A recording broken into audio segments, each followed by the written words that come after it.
Hi, my name is Peter Mason.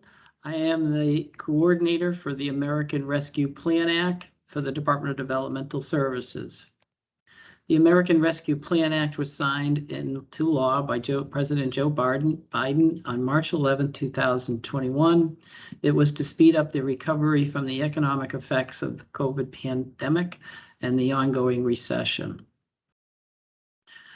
As part of the ARPA initiative, DDS has an approved plan with the Center for Medicaid and Medicare Services. And what that plan includes is funding to help stabilize provider payments and help reinforce their workforce.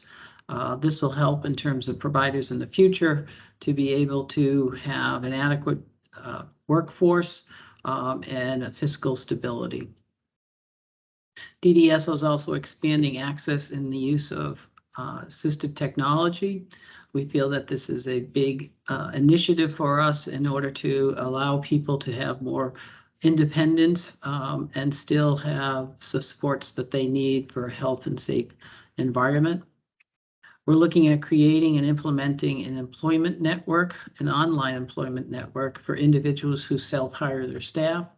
This will be a place where individuals and families can put on the jobs that they need individuals to hire to work, and individuals who are looking for work would be able to post their resumes, and a match being made, they would be able to then connect and hopefully hire staff in order to help them as they move forward in their self-hired plans. We're also looking at self-direction supports available through the fiscal intermediary. We're looking at expanding supportive housing models, and the supporting housing models has individuals living in their own apartments. Most often there's a number of people who live there scattered throughout the facility, and there's a staff that's on staff all the time in order to provide supports to people. There's a stability and infrastructure improvement plan, improvement funds that will help providers and DDS to upgrade their technology. As part of this, we're looking at reviewing the universal assessment and our level of need groupings. The universal assessment has been around for a number of years that other state agencies have been using, and now DDS is looking at the possibility of individuals that are funded by DDS to go through the universal assessment and how that would work out in terms of the funding that we provide through the level of need groupings today. We're looking at a new case management system. This has the capacity for what we call universal modality.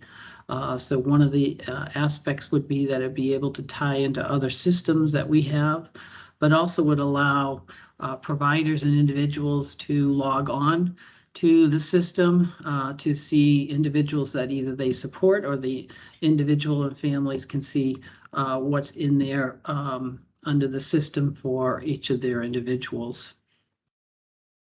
We're looking at enhancing, improving our critical incident management system, and we'll be doing this by looking at hospital stays and whether there was an incident report that was sent to DDS.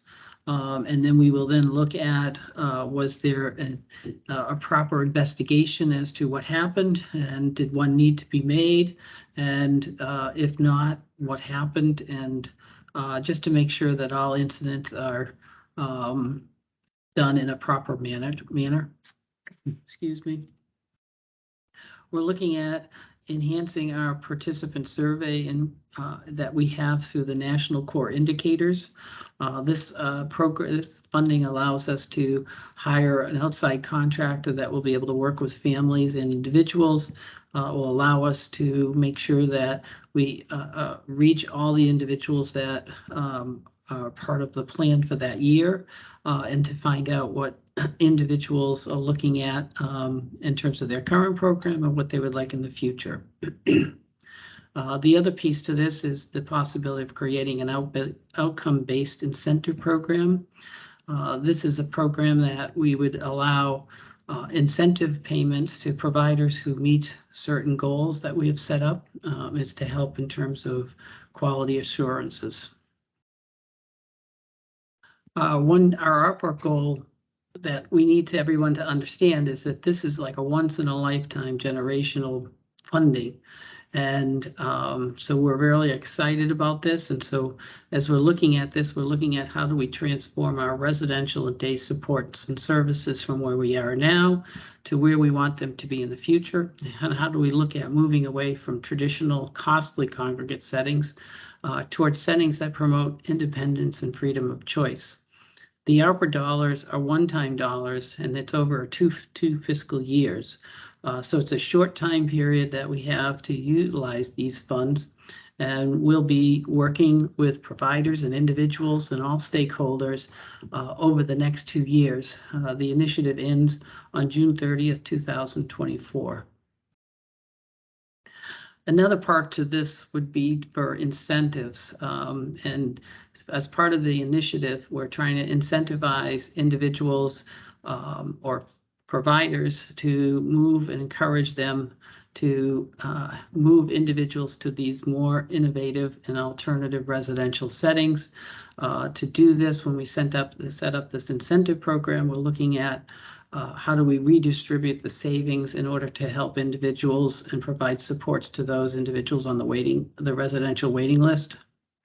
We're looking at how do we stabilize the system. So we're giving out payments that move individuals to more independent residential settings and towards more competitively placed employment.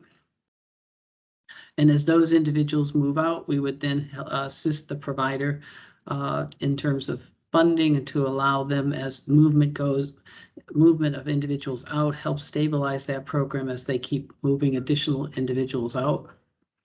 We're looking at contracting with consultants to work with the state provider network. So the consultants we're having is going to be a consultant to help us with transformational plans that help providers focus away from congregate settings. And it's also while we're promoting independence and employment-based services.